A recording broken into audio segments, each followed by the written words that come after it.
जिनसे है आप बेखबर, दिखाएंगे हम वो खबर। खड़की समाचार अब नए अंदाज। आज हमारे साथ यूनिवर्स हाई स्कूल जो गरवारे स्टेडियम चिकन थाना के करीब है, वहाँ के कुछ पेरेंट्स आए हैं। आइए उनसे बात करते हैं। खड़की समाचार में आप सबका स्वागत है। सर, अपना परिचय दीजिए। मैं प्रवीण कुमार जायसवाल और यूनिवर्सल हाई स्कूल में मेरा बच्चा पढ़ता है और फीस के बारे में काफ़ी 1.5 साल से हमारा स्कूल के साथ जो झगड़ा चल रहा है, क्योंकि कोरोना काल हो या ना हो, लेकिन कोरोना काल में ट्यूशन फीस छोड़ के अदर फीस उन्होंने नहीं लेना चाहिए, इसलिए हम सारे पेरेंट जो है उनसे झगड़ रहे हैं। आपका परिचय? मेरा नाम शेख आसिफ है और मेरे बच्चे जो है तो यूनिवर्सल स्कूल में पढ़ते हैं और मेरा ये मानना है कि हमें एजुकेशन हमें फ्री नहीं चाहिए, लेकिन गवर्नमेंट गाइडलाइंस के हिसाब से मेरा राइट होता है जो फ़ीस है वो फ़ीस का ब्रेक डाउन दीजिए, स्ट्रक्चर दीजिए। हम जो फ़ीस है हम ट्यूशन फ़ीस देने तैयार हैं, लेकिन हमें ब्रेक डाउन दीजिए। हमें अदर चार्जेस हमसे ज़बरदस्ती उगलने की कोशिश मत कीजिए। हमारे बच्चों का जो है तो जो क्लासेस ऑनलाइन तुम बंद कर रहे हो और हमें धमकियां दे रहे हो, फ़ोन करके हमें धमकियों की ईमेल भेज रहे हो, हमसे कहते हो कि हमें आप इतना फ़ीस भर दीजिए। मेरी बच्ची 10th में है, उसके फॉर्म का पैसा लिया गया है, फिर हमको धमकी दी जाती कि हम फॉर्म नहीं भरेंगे। बच्चों के साथ में ये अन्याय नहीं होना चाहिए। पेंडेमिक में जो हमारी मानसिक स्थिति हुई है, बच्चों की जो मानसिक स्थिति हुई है, बच्चों को एक लगता है कि मैंने पढ़ाई की है, जबकि टीचर का कितना पढ़ाना, ऑनलाइन पढ़ाने का ये अभी ट्रेंड बच्चों में नहीं आया है। अरे हमको स्कूल की असली हालत, असली जो तो एजुकेशन स्टैंडर्ड पता चला है। और बच्चे का बोर्ड का एग्ज़ाम है और उसे कहते हो तुम्हारा हर क्लास में कहा जाए तुम्हारा फॉर्म नहीं भरा है, तुम्हारा फॉर्म नहीं भरा है। ये बच्चों को मानसिक त्रास जो डिप्रेशन देने की कोशिश कर रहे हैं, इसको कहीं ना कहीं रोकथाम होना चाहिए।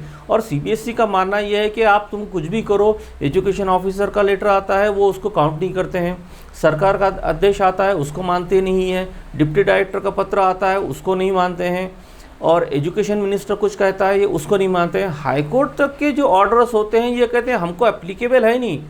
इसका मतलब सिर्फ ये कहते हैं कि CBSE एक एफिलिएशन कमेटी है, CBSE को भी एक रूल्स बनाने चाहिए जिसमें बच्चों को और पालक को त्रास न। अगर आपने एजुकेशन बनाया है तो उसको एजुकेशन को व्यापार में बदलने से आपको रोकना चाहिए इसके अंदर। जैसे कि हमने पिछले 1.5-2 साल में शिक्षण मंत्री वर्षा गायकवाड़ का बहुत बार ये आदेश सुना है कि आप इस कोविड पीरियड में ना ही फीस के वजह से बच्चों का शिक्षण रोक सकते हैं, ना ही उन्हें ऑनलाइन क्लास से वंचित रख सकते हैं और ना ही उनका एग्जाम रोक सकते हैं। क्या ये बातें सिर्फ कहने के लिए है? आइए जानते हैं दूसरे पेरेंट्स से कि उनके साथ क्या हुआ है। 2 दिन पहले की बात है कि 10th क्लास के 7 पेरेंट्स को उन्होंने नोटिस भेजे कि आप अगर फीस नहीं भरेंगे तो आपका हम CBSE का जो फॉर्म है हम नहीं भरेंगे। इस तरह से नोटिस देना एक्चुअली गलत है। फिर भी उन्होंने हमको हैरेसमेंट करने के लिए दिया। हम सारे एजुकेशन ऑफिसर को जाके मिले तो वो बोलते कि आप कोर्ट में जाओ। इस बात की अगर एजुकेशन ऑफिसर दखल नहीं लेता है तो ये बहुत गंभीर समस्या है।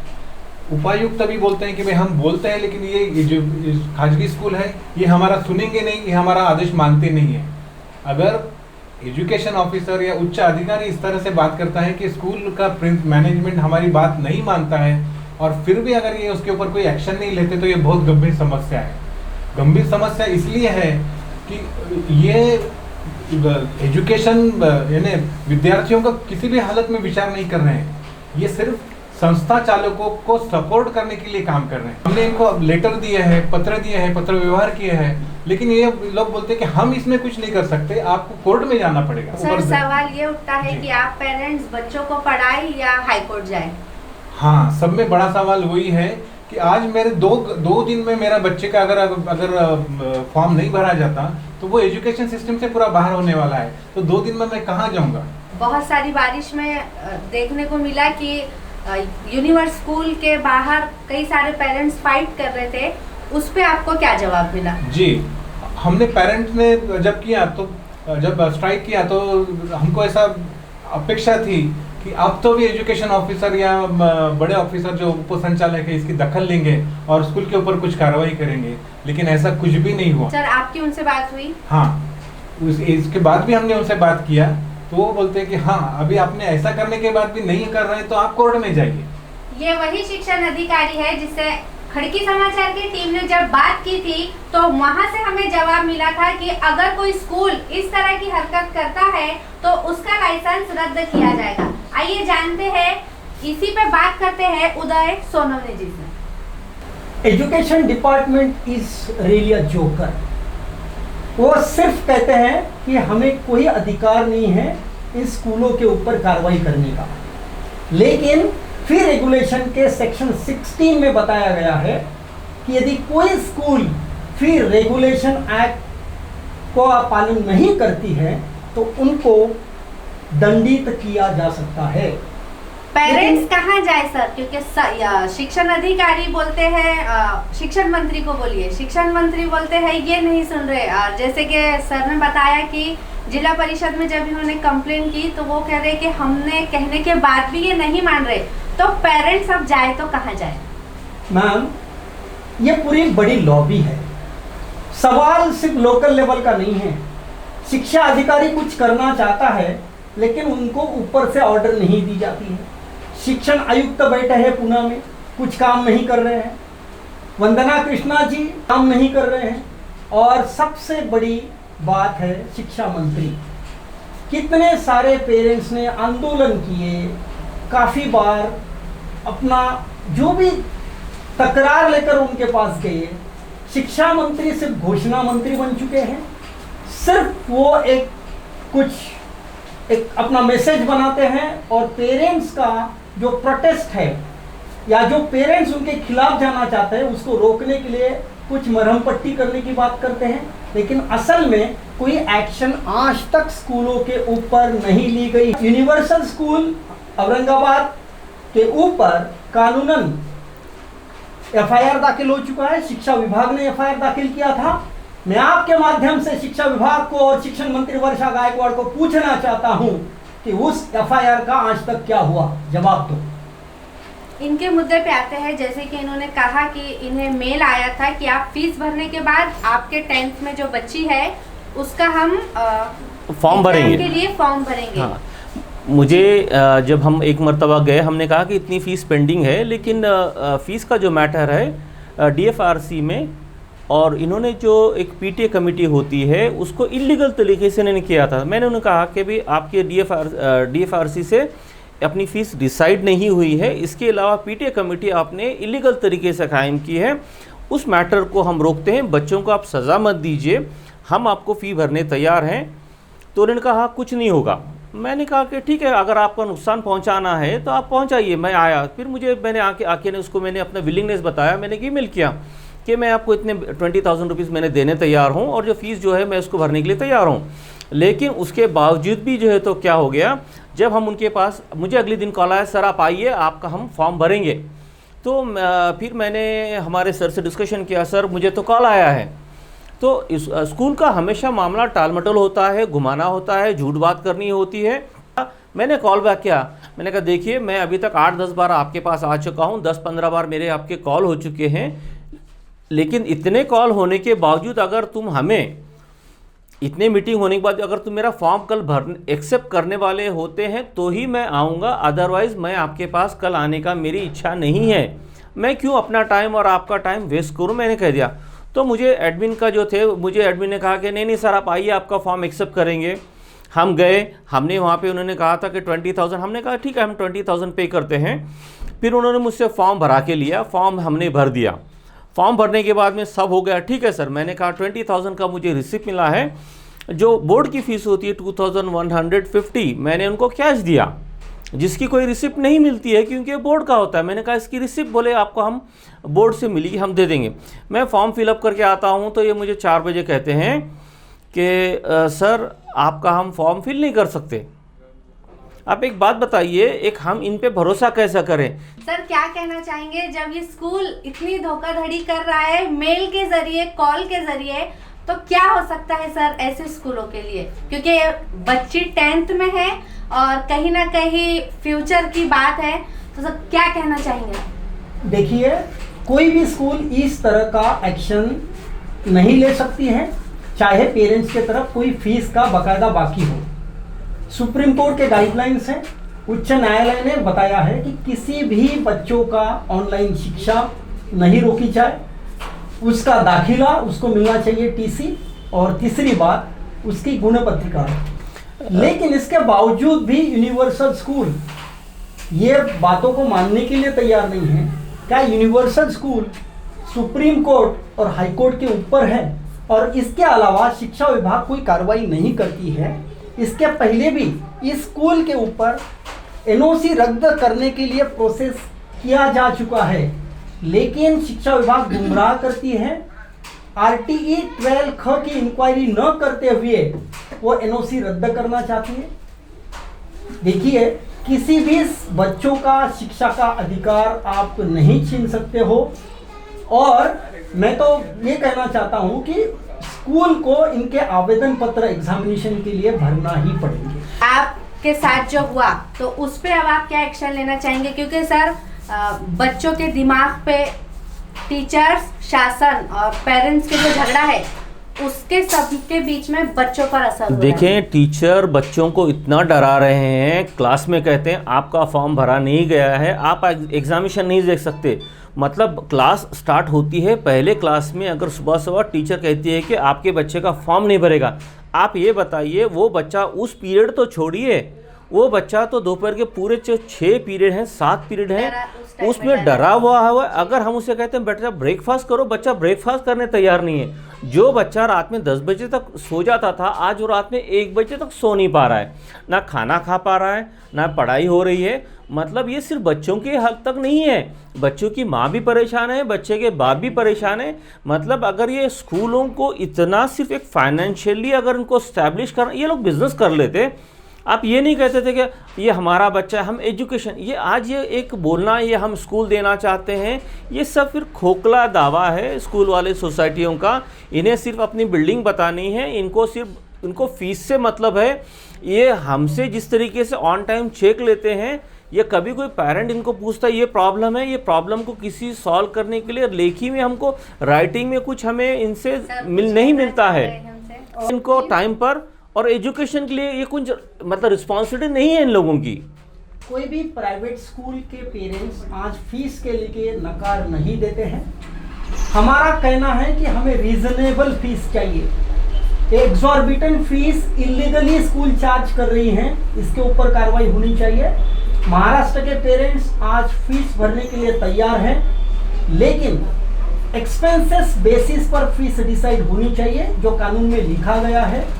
और ये स्कूल्स एनजीओज है, कम्युनिटी सर्विस के तहत स्कूल का स्थापना हुई है, और इन्होंने एफिडेविट भी एजुकेशन डिपार्टमेंट को दिया है कि हम कोई प्रॉफिटरिंग नहीं करेंगे। लेकिन आज हर जगह पर पेरेंट्स की लूट मची रखी है इन स्कूल वालों ने, और वो चाहते हैं कि पेरेंट्स पर दबाव बनाएं, बच्चों पर दबाव बनाएं और इनसे फीस की वसूली की जाए। ये बहुत गलत बात है, और इस बात को हमारे शिक्षा मंत्री ने गंभीरता से लेना चाहिए। ये सारी जगह हम लोग सर्वे करते हैं खड़की समाचार, तो बहुत सारी जगह ये देखने को मिल रहा है आरटी के तहत अगर स्कूल में कोई सुविधा नहीं भी है तो वहाँ की स्कूल फीस जो है वो आरटी की सुविधा के हिसाब से भी ज़्यादा ले रही है। इसके बारे में क्या कहना चाहेंगे? देखिए, आज इन 25% स्टूडेंट्स के अगेंस्ट में रिएम्बर्स दिया जाता है। 17,670 रुपये का रिएम्बर्समेंट है जो गवर्नमेंट इन स्कूलों को देती है। मेरा 2 तरीके का सवाल है कि कुछ एनालिसिस करके ही कुछ कमेटी बनी होगी महाराष्ट्र शासन के तरफ से, और उन्होंने इसका रिएम्बर्समेंट डिसाइड किया है। मतलब मेरा पहली चीज़ है, इसका मतलब जब 17,000 रुपये का मुआवजा रिएम्बर्समेंट गवर्नमेंट स्कूलों को देती है 25% स्टूडेंट्स के अंतर्गत। सर यही तो हम भी कहना चाह रहे हैं, जब गवर्नमेंट अगर 17,000 अगर देती है तो हम 17,000 हमसे क्यों लिया जा रहा है? ये सिर्फ लिखित में ही हो रहा रहा है सर कि दे रही है, यहाँ प्रूफ कहाँ है कि सर हो ये रहा है? ये वो सवाल आरटीआई नहीं सिर्फ हमें सिर्फ एक चीज बोली गई है कि सर ये आरटीआई सिर्फ पेपर पे है सर। जी, राइट। हर चीज क्या होती है सर, जब एजुकेशन ऑफिसर के बिना एनओसी के स्कूल को परमिशन मिलती नहीं है सर। बिना लोकल एजुकेशन ऑफिसर के स्कूल को परमिशन नहीं मिलती है, हर 3 साल में रिन्यूअल होता है। लेकिन एजुकेशन ऑफिसर कहता है कि ये लोग मेरी बात मानने तैयार ही नहीं है। तो आप आरटीआई बोलें या 17,000 बोलें सर, इनको इनकी इतनी मस्ती आ चुकी है, इनकी इतनी दंडशाही हो चुकी है, इनको लगता है हमारे ऊपर कुछ नहीं है, हम एक पैकेट देंगे, हम पॉलिटिकल प्रेशर लाएंगे, बात खत्म हो जाती है। या हमको बच्चों को धमकी देंगे, तुम्हारा बच्चा 10वीं में है, हमारे बच्चे की इंटरनल मार्क करेंगे। क्या कहना चाहेंगे? इसका मतलब ये है, शासन के अनुसार 17,670 रुपये में स्कूल का खर्चा हो सकता है। करेक्ट। तो मेरा सवाल है महाराष्ट्र के शिक्षा मंत्री को कि फिर क्यों पेरेंट्स 1 लाख रुपए की फीस दें? यदि आप आरटी के बच्चों का रिएम्बर्समेंट 17,000 का करती है और स्कूल हम पेरेंट्स से 1 लाख, 1.5 लाख, 2 लाख, 3 लाख, 50,000, 60,000 इस तरह से फीस वसूलती है, इसका मतलब हमारा शोषण किया जा रहा है। क्या कहना चाहेंगे सर आप? एकदम सही बात बोले सर ने। जब गवर्नमेंट ने डिसाइड किया है कि बच्चे की फीस 17,500 से ऊपर नहीं होना चाहिए, तो स्कूल को अधिकार कहाँ से मिल गया कि वो 1 लाख रुपए फीस जमा करे? जब आपको अगर सब में समान भेदभाव नहीं करना है, आप आरटी क्यों लाए हैं कि बच्चों में भेदभाव नहीं होना चाहिए, इसलिए आरटी कानून लाया गया। यहाँ तो आप भेदभाव कर रहे हैं। आप बोल रहे हैं कि एक बच्चा 17,500 देगा और दूसरा 1 लाख देगा, तो आपने बराबर दोनों में भेदभाव कर दिया। स्कूल वाले भी बच्चों के नजरिए से यही देखेंगे कि ये 17,500 वाला बच्चा है, ये 1 लाख वाला बच्चा है। वहाँ डिस्क्रिमिनेशन आ गया सर, वहाँ फीस आपने भेदभाव कर कमेटी दिया। सर, देखा फीस गया कमेटी है। में और एक चीज़ है, जब पीटीए का जो होता है सर, पीटीए का फॉर्मेशन लीगल होना चाहिए। स्कूल वाले क्या करते हैं सर, जब 11 या 13 मेंबर जो होते हैं सर, उसमें वो क्या करते हैं पता है क्या, उसमें से 5 से 6 तो टीचर ही रखते हैं सर। मतलब अगर तुमको मेजॉरिटी में कुछ डिसीजन लेना है तो उसमें से आपकी बात ही नहीं सुनी जाती है। और उसमें क्या करते हैं, जैसे अगर कोई स्कूल है, जैसे यूनिवर्सल में 11 या 13 मेंबर की कमेटी है, उसमें सर 5 टीचर हैं, सही है, उसमें एक प्रिंसिपल होता है, एक उनका कोई हेड ऑफिस का होता है सर, 7 तो वहीं ख़त्म हो गए। उसके बाद हमारे जो 5 पेरेंट होते हैं, वो पेरेंट पता है कौन होते हैं? या तो कोई टीचर का रिलेटिव होता है, या तो ऐसा होता है जिसको पता ही नहीं होती है मीटिंग क्या होती है, मीटिंग के रूल क्या होते हैं। पीटीए के बारे में थोड़ी सी मालूमात महाराष्ट्र- दर्शकों को पता होना चाहिए। महाराष्ट्र के 90% स्कूलों में पेरेंट टीचर एसोसिएशन और पेरेंट टीचर एसोसिएशन की एग्जीक्यूटिव कमेटी का कानूनन गठन ही नहीं होता है। राइट। मतलब वो कानून कई का सारे लोगों को उल्लंघन पता ही करके नहीं है कि फीस फीस डिसाइड ये कर है। रहे होती क्या? हैं। तो ऐसे कमेटी ने जो फीस डिसाइड की है और जो फीस प्रपोज करती है स्कूल, उसको मान्यता दी है, तो इलीगल है, क्योंकि पीटीए ही लीगल नहीं है। जहाँ पर हम बात कर रहे हैं लीगलिटी ऑफ स्कूल फीस की, तो अमान्यता प्राप्त पीटीए स्कूल की फीस डिसाइड करती है, इसलिए आज पेरेंट्स विरोध कर रहे हैं। आज यही हुआ है। आज पता है क्या हुआ है, यूनिवर्सल स्कूल में पिछले महीने जब पीटीए का जब फॉर्म आया, उसके लिए गवर्नमेंट गाइडलाइंस के हिसाब से आपको 15 दिन का टाइम मिलना चाहिए था। स्कूल ने क्या किया, एक ईमेल भेजा कि आपको ये करना है। फिर ठीक है, उसमें से 70-80 पेरेंट के पास से इन्होंने क्या किया, उसके फीस के नाम पे 50 रुपीज़ का रिसिप्ट लिया। उसके बाद इन्होंने क्या किया, जितने 70-80 लोग गए थे उसमें से किसी को कुछ नहीं बोला, कोई कॉल नहीं, कुछ नहीं, कोई कम्युनिकेशन नहीं, सिर्फ एक फॉर्मेलिटी के लिए कि ईमेल आया था। ईमेल भी ऐसा शाम के टाइम पर ईमेल आया और आपको परसों के दिन का 11 बजे का डेडलाइन दिया। ऐसा सर आपको सर कुछ जी, बताना चाह रहे थे। कानूनन प्रावधान है कि सबसे पहले 30 दिन के अंदर पीटीए का गठन होना चाहिए। पीटीए माने पेरेंट टीचर एसोसिएशन। 30 दिन के अंदर इसका गठन होना चाहिए और स्कूल में जितने पेरेंट्स हैं उसमें से उस गठन के लिए मिनिमम 10% पेरेंट्स उस इनटेक के वहाँ पर उस दिन प्रेजेंट रहना चाहिए, मौजूद होना चाहिए। किसी भी स्कूल में इस प्रक्रिया का अवलंबन नहीं किया जाता है। जैसे मैंने कहा अभी कि हमें जो आज शाम में ईमेल आता है कि आपको परसों के दिन सुबह 10 बजे सबमिशन करना है। 2 दिन, एक ही दिन पहले आया हाँ, सर। एक ही दिन पहले आता है। हमें कहा जाता है अगले दिन करना है। जैसे बताया कि स्कूल शुरू होने के बाद 30 दिन के अंदर ये प्रोसेस कंप्लीट करना पड़ता है और ये 15 अगस्त से पहले इस पूरे प्रोसेस को कमेटी गठित करना पड़ता है। इन्होंने क्या, एक दिन हमको बोला कि ईमेल आया, अगले दिन आपको फॉरवर्ड करना है। फिर उसमें से कुछ 70-80 पेरेंट गए, फॉर्म भर कर आए। इन्होंने क्या किया, जो फॉर्म भरे थे उनको उसमें से किसी को भी इन्होंने क्या किया, उसमें मेंबर नहीं बनाया। चीज का फॉर्म था सर? इसके अंदर एक फॉर्म आता है, पीटी एग्जीक्यूटिव कमेटी में फॉर्म आता क्या है। रूल बताया कि आपने फीस नहीं भरा है तो आप इसके लिए एलिजिबल नहीं हो। ऐसे कानून में कुछ पॉइंट्स लिखा नहीं है। हाँ। इसके बारे में हमने शिक्षा विभाग के अगर के देशमुख जी से हमने हमारी कंप्लेंट दर्ज की थी एक स्कूल के बारे में, और तकरार निवारण समिति के सामने जब हमारी सुनवाई हुई है, उस सुनवाई में क्लियरली उनका जो मिनट्स ऑफ द मीटिंग है उसमें कहा गया है कैसे किसी पेरेंट्स को जिन्होंने फीस नहीं भरी है उनको पीटीए गठन और पीटीए एग्जीक्यूटिव गठन से आप वंचित नहीं कर सकते। एजुकेशन ऑफिसर साहब ने स्कूल को लेटर भेजा कि आपकी जो पीटीए गठित समिति है ये इलीगल है, उसका 15 दिन के अंदर पालन होना चाहिए। 15 दिन नहीं दिया गया। जिसने सब लोग किया गया था उसमें सिर्फ उन्होंने 10 लोगों को बनाया, टीचर को बैठाया। एजुकेशन ऑफिसर साहब ने उनको लेटर भेजा कि इसको कैंसिल करो, कि एक एजुकेशन ऑफिसर जो डिस्ट्रिक्ट के पूरे स्कूल्स के लिए इंचार्ज होता है उसके बात की कुछ तो इज्जत होना चाहिए। ये उनको आने देते नहीं है, उनकी बात नहीं करते हैं, उनका फ़ोन नहीं उठाते, उनके लेटर को ये लेते हैं कचरे के डब्बे में डालते हैं। सर, क्या एक थोड़ा महाराष्ट्र बताना लेवल चाहूंगी के आपको, कितने स्कूल पीटीए कमेटी को फॉलो कर रहे हैं और कानून के हिसाब से 90% फॉलो नहीं कर रहे हैं। मैं तो कहूँगा सर 99% सर। आपकी बच्ची जहाँ है मतलब- तो वहाँ पर क्या उनकी लिस्ट शो की जाती है? पीटीए कमेटी की लिस्ट मैडम, गवर्नमेंट के गाइडलाइंस के हिसाब से आपको ये पूरी प्रक्रिया जो एक प्रोसेस होता है उसको पूरा डॉक्यूमेंटेड करना चाहिए।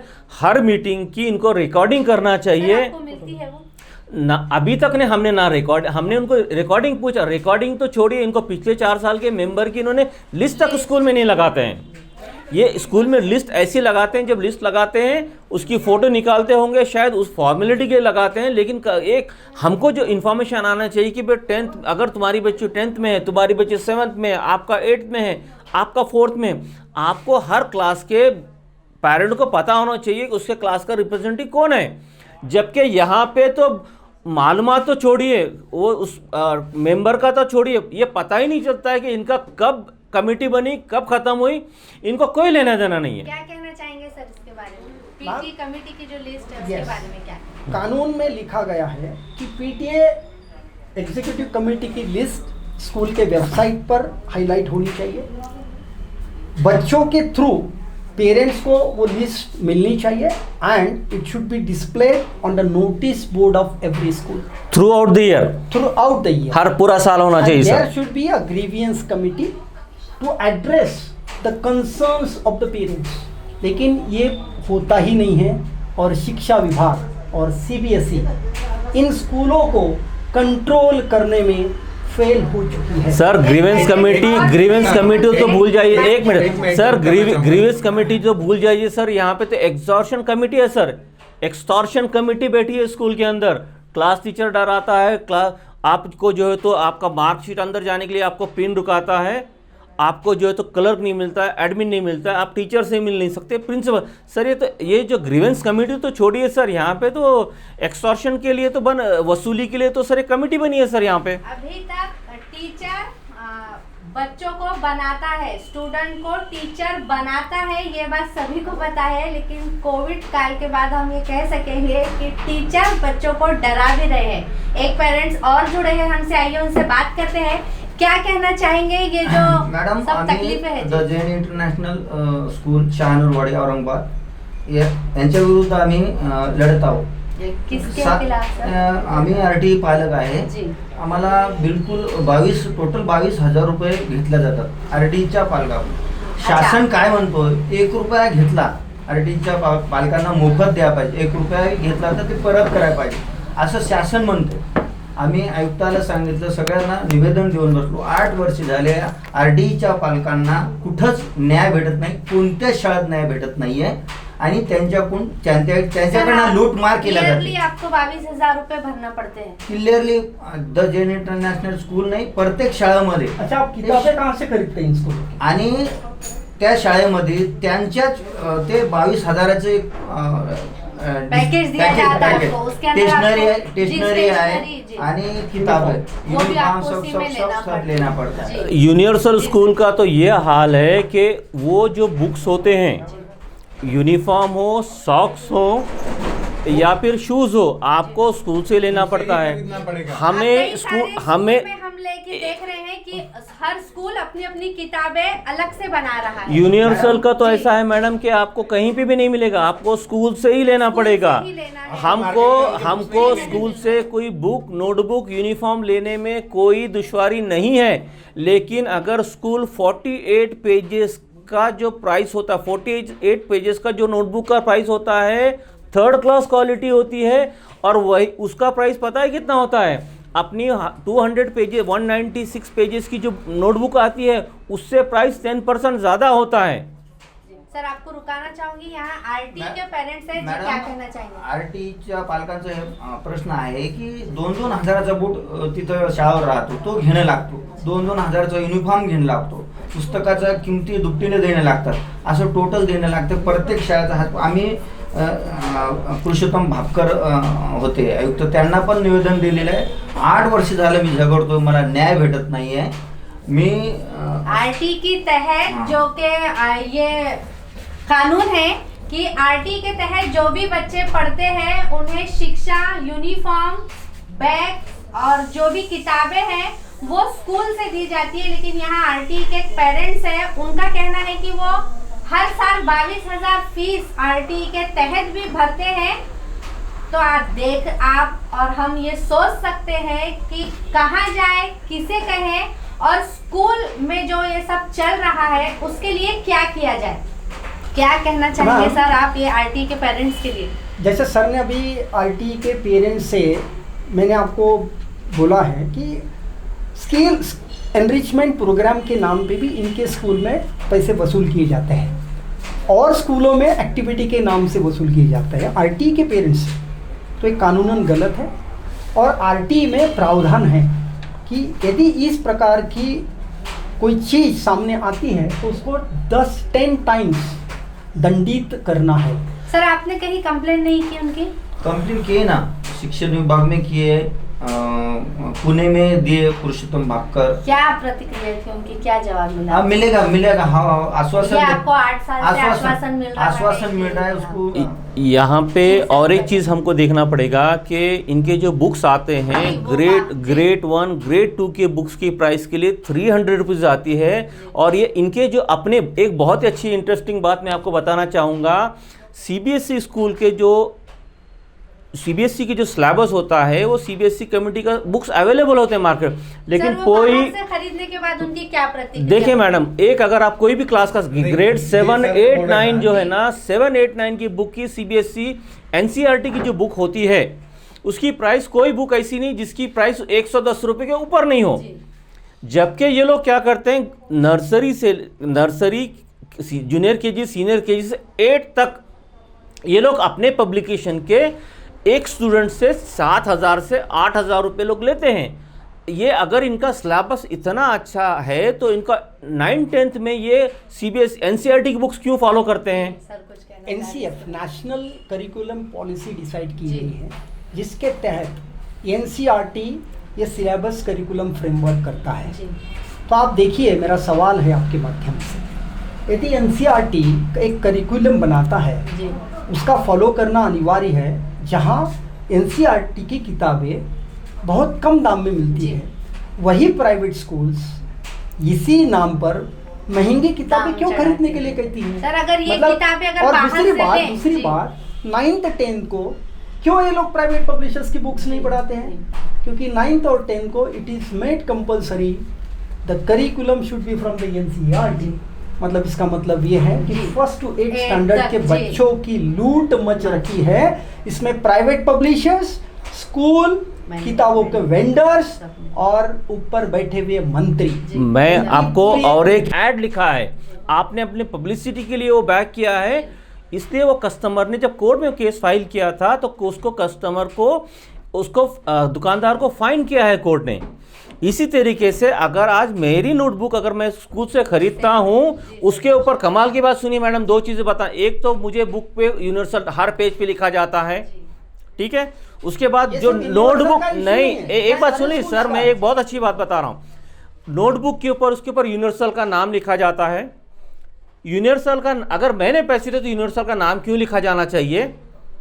उसके बाद दूसरा उसमें और एक मजे की बात तो आप जब जानेंगे, उसके ऊपर आपको नोटबुक के ऊपर भी कवर लगाना पड़ता है, जो कवर प्लेन होता है। मतलब स्कूल कहता है सर आपको यूनिवर्सल नाम लिखने के, प्रिंट करने के जो कीमत है 48 पेज की जो नोटबुक की प्राइस है वो मार्केट के 200 से ज़्यादा है। उसका रीज़न कलर क्या कहता है, सर ये यूनिवर्सल का नाम लिखा है, यूनिवर्सल के स्पेशल किया है। तो मैंने कहा क्वालिटी क्यों थर्ड क्लास है? सबसे तो मजे की बात सर वो तो ये कहते हैं है। सर ये तो हेड ऑफिस का मामला है सर, इसमें हम बोलेंगे तो हमारी जॉब चले जाएगी। मतलब इनको कमीशन मिलता होगा तभी जाके ये थर्ड क्लास क्वालिटी के अपने लिए पूरे जिनके स्कूल माफिया जो होते हैं हर एक का नाम भी। खरीदना चाहिए कभी आपने बुक? अरे मैडम पिछले साल बताता हूँ आपको, पिछले साल जब स्कूल बंद हुआ, पिछले साल मार्च में स्कूल बंद हुआ, एक बार पिछले साल जब मार्च में कोरोना की वजह से स्कूल बंद हुआ, हमने पूरे ने एडमिशन हो चुके थे, नोटबुक की फीस दी गई थी। उसके बाद पता है क्या होता है, जब वो कोरोना का थोड़ा सा रिलैक्सेशन हुआ, स्कूल के पास जब मटेरियल आया स्कूल कॉल करने लगा आके लेके जाओ, जबकि एक मिनट सर सुन लीजिए, जब स्कूल को परमिशन नहीं थी स्कूल को अनलॉक करने की, एडमिन भी नहीं था, इन्होंने क्या किया, हमको इंडिविजुअली बुलाया। स्कूल कैसा खोला इन्होंने? स्कूल खोलने की परमिशन किसने दी थी? इन्होंने स्कूल खोला, हर पेरेंट को बुला के बोला ये नोटबुक लेके जाओ, ये बुक लेके जाओ। अब मुझे बताइए, सितंबर में हमको बुक मिली, स्कूल स्टार्ट हुआ था मार्च अप्रैल में, लॉकडाउन लगा, 2 महीने लॉकडाउन चला, स्कूल बंद रहा। जब जून में स्कूल खुला, जून में जब स्कूल खुला, हमारा अब बच्चे का क्लास ऑनलाइन चल रहा है सर, नोटबुक तो लगेगी उसको। नहीं सर, ये सर नोटबुक सर हमको नोटबुक बैग हमको, एक मिनट, ये पिछले साल की बात है कि छोड़ दीजिए आप। हाँ, ये साल मार्च से हम एजुकेशन ऑफिसर के पास कंप्लेन कर रहे हैं कि ये साल के बुक्स हमको मिलना चाहिए। आज अक्टूबर आ गया है, अक्टूबर तक हमको स्कूल ने बुक्स प्रोवाइड नहीं किया। उसके लिए चार्जेस लिए गए थे सर आपसे? पिछले साल हमको बुक के चार्जेस लिए गए थे सर, हमको बैग का चार्ज लिया गया था। तो सर आप मुझे एक बात बताइए, तो वो जो हम नोटबुक लिए हैं हमने एक मिनट सर, एक मिनट सुनिए सर, जब हमने स्कूल को पैसा फरवरी मार्च में हमने पैसा दिया, तो हमको नोटबुक कब मिले? हमको नोटबुक मिले सितंबर अक्टूबर में। इसका मतलब ये नहीं है कि तब तक सितंबर अक्टूबर तक बच्चा क्या में लिखेगा सर। सितंबर अक्टूबर तक के बच्चे को हमने सर बाहर से नोटबुक ला के खरीदा, हमने कर दिया। अब जब हमको सितंबर में हमको जब मिल जाता है, सितंबर में हमको नोटबुक मिली, तो सर हमने नोटबुक तो बाहर से लिए ना सर। अब हम बैग क्या, हमारा स्कूल से कहना है कि हमको इस साल के नोटबुक की जरूरत नहीं है, बैग की जरूरत नहीं है। पिछले साल भी हमको बैग का पैसा लिया गया, इस साल भी हमको बैग का पैसा लिया जा रहा है। मतलब ये एक बैग हमको 1000 से 1500 रुपये में दिया जाता है, वही बैग मार्केट में 500 रुपये मिलता है। सर अभी ये साल जब आप मांग कर रहे हैं बुक्स की, तो क्या जवाब आ रहा है और क्या एक्सक्यूज है सर अभी तक हमने नहीं मिल रही? एजुकेशन ऑफिसर के पास भी कंप्लेन किया कि भाई ये एनसीईआरटी के बुक्स नहीं यूज कर रहे और इनके ही बुक्स लेने के लिए बोल रहे हैं। जोर है इनका। अच्छा, अभी ये क्या बोल रहे हैं कि आपको अगर ये बुक चाहिए तो आप पहले 2 लाख रुपए भर दीजिए, पूरी फीस भर दीजिए, तभी आपको बुक्स मिलेंगे। आज अक्टूबर आ गया है, हमारे बच्चों के पास बुक्स नहीं है और बाहर से भी नहीं खरीद सकते। खरीद नहीं सकते। क्या प्रतिक्रिया होती है सर उनकी बाहर से बुक्स? बाहर मिलते ही नहीं इनके बुक्स मैम। स्पेशल बुक्स है इनके स्पेशल बुक्स है, इनके बुक्स आपको मार्केट में कहीं भी नहीं मिलेंगे। इस पे सर कुछ कहना चाह रहे हैं? जी सर। मैम ये नोटबुक। अच्छा, और एक बात मैं बोलना चाहूंगा मैडम कि हम लोगों ने इस बारे में मार्च से लेके अब तक एजुकेशन ऑफिसर के पास और उपायुक्त के पास कंप्लेन की, इन्होंने कुछ भी एक्शन नहीं लिया इसके ऊपर। जबकि एजुकेशन ऑफिसर भी जानता है और उपायुक्त भी जानता है कि इनके बच्चे बिना बुक्स के पढ़ रहे हैं अक्टूबर तक के, फिर भी उन्होंने कोई एक्शन नहीं लिया है। ये बहुत ज्यादा गंभीर कारण है। यदि जिलाधिकारी का बेटा जी, मनपा आयुक्त का बेटा बेटी यदि ये ऐसे स्कूल में पढ़ते हैं और इनके कारण ये ऐसे स्कूल के खिलाफ कार्रवाई नहीं करते, आप आज एक एनालिसिस कीजिए कि इनके बच्चे गवर्नमेंट स्कूल में क्यों नहीं पढ़ते हैं। इसलिए आज गवर्नमेंट स्कूल की ये हालात हो चुकी है क्योंकि ऑफिसर्स के बेटे ये प्राइवेट स्कूल्स में पढ़ते हैं और वहाँ पर वो आवाज़ उठाते तो हमारी आवाज़ को दबाया जाता है। बताना चाहूंगी सर आपको, मिलते हैं छोटे से ब्रेक के बाद। खड़की समाचार को सब्सक्राइब करें और नए वीडियो के लिए बेल आइकन दबाएं। ब्रेक के बाद आपका स्वागत है। आइए कंटिन्यू करते हैं यूनिवर्सल हाई स्कूल के पेरेंट्स के साथ अपनी बातचीत। यहाँ पर एक आरटी का मुद्दा है, आरटी के पेरेंट्स हमारे साथ मौजूद हैं। आइए हम उनसे बात करते हैं। मी आरटीचा पालक Sanjay Sarkate, the Jain international school Shahanurwadi जामिंदा औरंगाबाद. मॅडम, सगळ्यांसाठी आहे. आरटीचा मुद्दा असा आहे की 2009चा GR आहे शासनाचा, तो 12ला अंमलात आला. तर 12ला जेव्हा ॲडमिशन झाले विद्यार्थ्यांचे, ते विद्यार्थी आता 8वीपर्यंत GR आहे, तो 8वीला गेले. आता 9वीला त्यांना फुल फीस लागत आहे. म्हणजे पूर्ण फीस भरा म्हणाले, कारण त्यांनी कुठं जायचं, मग टिशा काढून दुसरीकडे जायला पाहिजेत का, कसं काय? सर का कहना ये है कि जो बच्चे अभी 8 पास हो चुके हैं, उन्होंने 9 के लिए कहाँ जाना? मतलब अभी न्यू एजुकेशन पॉलिसी में राइट टू एजुकेशन को 12वीं तक बढ़ाया गया है, लेकिन आज NEP लागू नहीं हुई है. ऐसे में जिन बच्चों ने 2012 में एडमिशन्स लिए थे, वो बच्चे 8वीं पास कर चुके हैं, 9th में उनका एडमिशन हो चुका है. और ऐसे बच्चों से स्कूल, मतलब जो RTE कोटे से 25% RTE कोटे से है, उनसे अभी 90,000 की फीस मांग रही है. यही तो कमाल है सर तो स्कूल वालों की. मतलब देखिए सर, आप यहाँ पे फंस चुके हैं. आप जैसे मगरमच्छ के मुंडी के अंदर आप मगरमच्छ ने आपकी मुंडी को पकड़ लिया है, आप वो रिस्क नहीं लेंगे. 9th और 10th को स्कूल चेंज नहीं करेंगे. लेकिन सर ये जो पॉलिसी बनती है, कहीं ना कहीं पॉलिटिशियंस के, बिजनेसमैन के दबाव में जाके इनको बेनिफिट मिलने के लिए यही पॉलिसी बनती है कि उसमें सामान्य जनता के लिए पॉलिसी नहीं बनती है. क्योंकि पॉलिटिशियंस के स्कूल होते हैं, बिजनेसमैन के स्कूल्स होते हैं. इसमें क्या होता है, अल्टिमेटली जब बच्चा 9-10 पे कहाँ जाएगा, वही स्कूल में कंटिन्यू करेगा. या वर्षी जे 9वीला विद्यार्थी गेले त्यांचे प्रत्येक पालकांचे निवेदन शासनाला गेलेले आहे. शासन याच्यावर बिल्कुल कोणत्याही प्रकारे. आपको क्या जवाब आया वहाँ से? करेंगे हो जाएंगे. कितने साल से सुन रहे हैं आप? ये 8 साल से मैं भी झगड़ रहा शासन के विरुद्ध. शासन आश्वासन दे रहा है, ये कुछ नहीं कर RT रहा. के पेरेंट्स है जो RT के तहत भी RT में ये आते हैं, इनके बच्चों का एडमिशन राइट टू एजुकेशन के तहत हुआ है, लेकिन फिर भी ये 8 साल से अपने बच्चों की फीस भर रहे हैं. ये ऐसे पेरेंट्स हैं. मेरे बच्चे का नहीं है, सबको RT के पालन की न्याय मिलना चाहिए. उनको उनके पास से फीस नहीं लेना चाहिए. Free of cost uniform, text book सब मिलना चाहिए. ये शासन का काम है. तो मतलब मैम, अभी जय सर ने एक मुद्दा उठाया था, बहुत महत्वपूर्ण मुद्दा है कि जिन बच्चों ने 8वीं तक की शिक्षा पूर्ण की है, उन बच्चों का भी 9th और 10th कैसे होगा? क्या वो फीस भर पाएंगे? इतनी भरभक्कम फीस तो नहीं भर पाएंगे. तो मैं आपके माध्यम से सरकार से विनती करना चाहता हूँ कि ऐसे बच्चों के लिए सरकार ने फंड्स अवेलेबल करना चाहिए और इनकी शिक्षा 2 साल मुफ्त में एक्सटेंड करना चाहिए, ताकि इनका कोई एजुकेशनल लॉस ना हो. लेकिन क्या गवर्नमेंट इस तरह का कोई कदम उठाएगी बच्चों के भलाई के लिए? कोई नहीं, याच्यावर तुरंत कदम कोई उठत नाही, सांगत नाही. आप बोल रहे हैं कि उठाने, आप 8 साल से तो लड़ रहे हो सर. खाली आश्वासन दे रहे. मेरे पास पुरावा है, सब कागज पत्र है, शिक्षण विभाग के कागज पत्र है. पिछले महीने में वो पारदी सर आए थे, अनुसूचित जाति आयोग से यहाँ पे आए थे. उनको भी निवेदन दिया. वो बोले 15 दिन में इसका निकाल लगना चाहिए, तो फिर भी लगा नहीं है.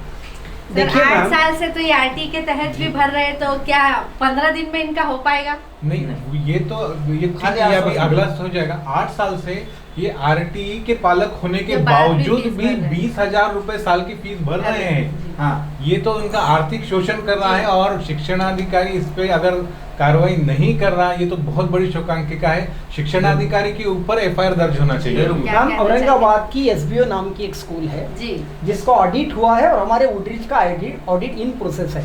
देखिए कितने सारे समय लगता है इन सारी चीज़ों को. तो वहाँ पर एक चीज़ उजागर हुई है कि SBO स्कूल ने जो प्लॉट है स्कूल का, वो सिडको से लिया था, जिसको मुफ्त के दाम में दिया गया है स्कूल के लिए, पीनट्स रेट पर. और जब ऑडिट अकाउंट सामने आई तो स्कूल वो 1,25,00,000 रुपए रेंट बता रही है. और ये रिपोर्ट आने के बाद भी शिक्षा अधिकारी ना काम करते हैं, ना कोई एक्शन ली जाती है. और हमने सुना है इस मामले में कि बच्चू कडू साहब ने प्रो किया था, उन्होंने पहले पेरेंट्स का सपोर्ट किया, और अभी बच्चू कडू साहब की भी बोलती इस विषय पर बंद हो चुकी है. इसका हम क्या अर्थ समझे सर? इसी मतलब जब हम कोई कंप्लेन करते हैं तो मंत्रियों के तरफ से उसके बारे में थोड़ा बहुत कुछ शिक्षा अधिकारियों को निर्देश दिए जाते हैं। जब रिपोर्ट सामने आती है तो उनकी बोलती बंद हो चुके हैं। इसका मतलब सीधा मैं आपके माध्यम से आरोप कर रहा हूं कि इसमें बहुत बड़ी मिलीभगत है। ये स्कूल करोड़ों रुपए पेरेंट्स से वसूली जा रही है और शिक्षा विभाग कुछ कार्रवाई। आज का सबसे बड़ा मुद्दा जो है, जो बच्चों का 10th का फॉर्म स्कूल ने प्रॉमिस किया था।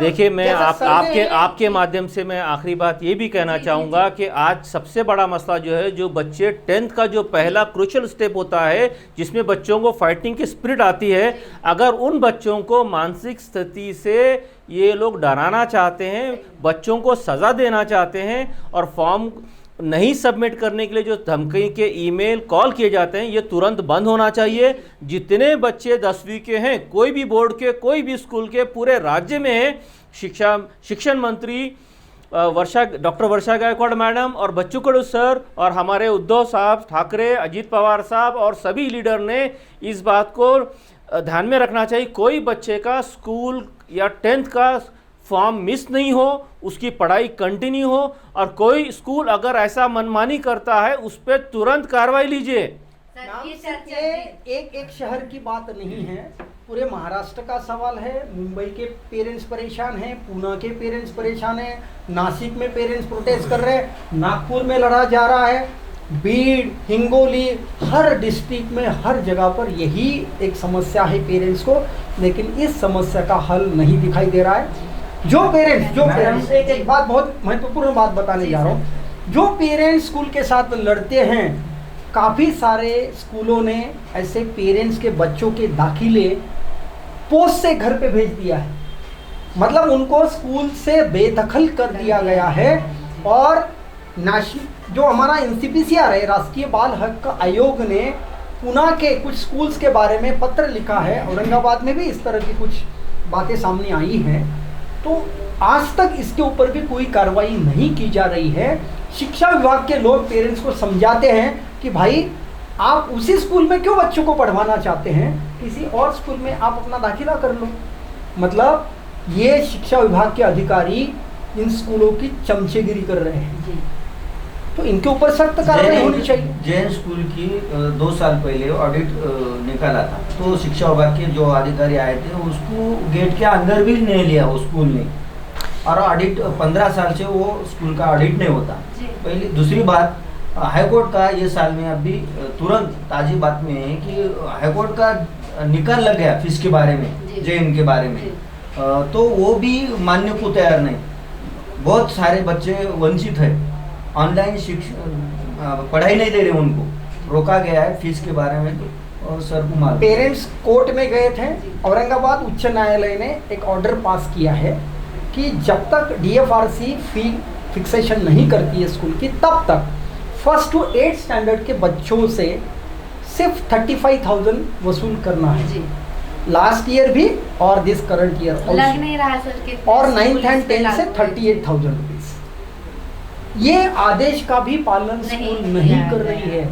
इसलिए मैंने आपको बोला कि क्या स्कूल्स सुप्रीम कोर्ट और हाई कोर्ट से भी ऊपर है, और यदि है तो मैं आपके माध्यम से हाई कोर्ट जज और सुप्रीम कोर्ट के जज इनको विनंती करना चाहूँगा कि इसका सुमोटो आप कंसर्न लीजिए और इन स्कूलों के अकाउंट्स की फॉरेंसिक ऑडिट होनी चाहिए। जी, यहाँ पर आप सबको रुकाना चाहूंगी, हमारी चर्चा को हम यहीं रुकाते हैं। मिलते हैं अगले एपिसोड में, तब तक के लिए देखते रहिए खड़की समाचार। विद्यार्थियों का ये जो पेरेंट्स और स्कूलों का जो ये मुद्दा खड़की समाचार ने लिया है आज, उसके लिए हम पेरेंट की ओर से खड़की समाचार का बहुत बहुत धन्यवाद करते हैं। मैं पहली बार देख रहा हूं कि खड़की समाचार के माध्यम से हमारे पेरेंट्स के वॉइस को सुना जा रहा है, कुछ दखल आप लोग ले रहे हैं। बहुत सारे मीडिया हाउसेस हैं जिनका बहुत बड़ा नाम है, लेकिन किसी तरीके से इस तरीके से आज तक किसी मीडिया हाउस ने पेरेंट्स के इस तरह के प्रश्नों पर बात नहीं की है। इसलिए नहीं करते हैं कि उन्हें अपने ऐड मिलना बंद हो जाते हैं। मैं खड़की समाचार को बहुत बहुत धन्यवाद देता हूं आप सबका और धन्यवाद, आप सभी खड़की समाचार को शुभकामनाएं और आपके सभी टीम को शुभकामनाएं व्यक्त करता हूं। खड़की समाचार को सब्सक्राइब करें और नए वीडियो के लिए बेल आइकन दबाएं।